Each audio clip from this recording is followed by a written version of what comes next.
Hello and welcome to BusyWorksBeats.com. Today we continue the melody series right here at BusyWorksBeats.com/music theory. I'm going to show you a very simple melody technique you can use on any sound, and it will always work because it's based in number.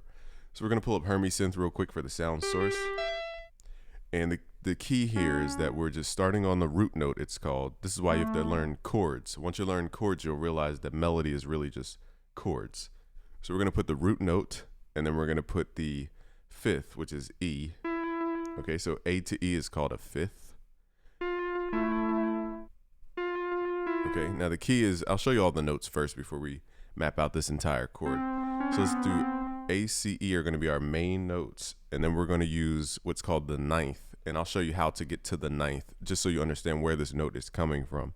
So if you do a chord extension, we're going to add G, and then we're going to add B. So this makes this an A minor 9 chord, but we're not going to play it this way.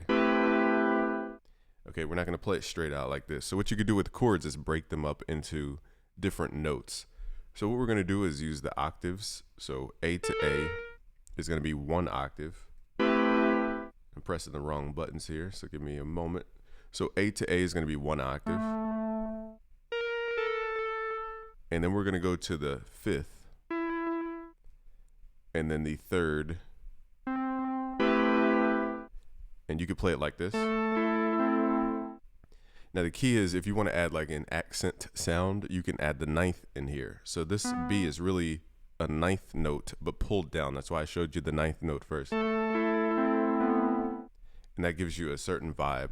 So you can rearrange these notes, but it's not played like a ninth chord, and that's what makes it unique and makes it sound like a melody, because it's not played like a typical ninth chord. It's just rearranging the notes. But notice all melody notes come from some type of harmonization or potential harmonization. Now we can change the mood of it. So if you don't want it to feel as suspenseful as that one, you could get rid of the octave here and pull up this the C, which would be our third, and then you can go down to what's called the ninth. And you could also pull up your E, which is your fifth.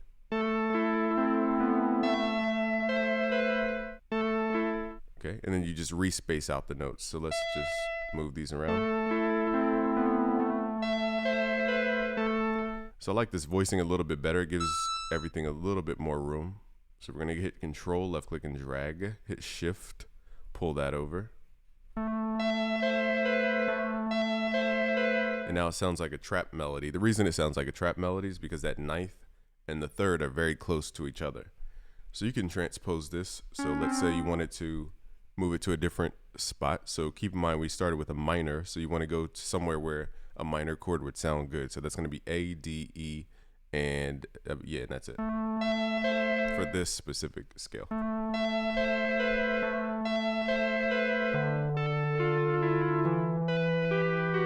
See how it just works no matter how you transpose it?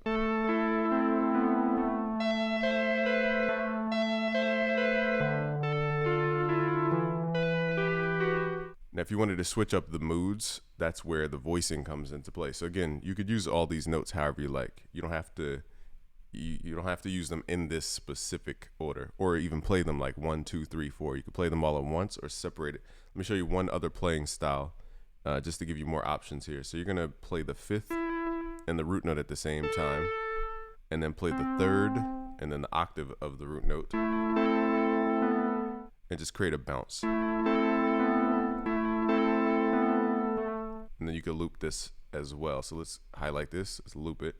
You can pull it up an octave. Okay, and then you can run that through a bunch of effects.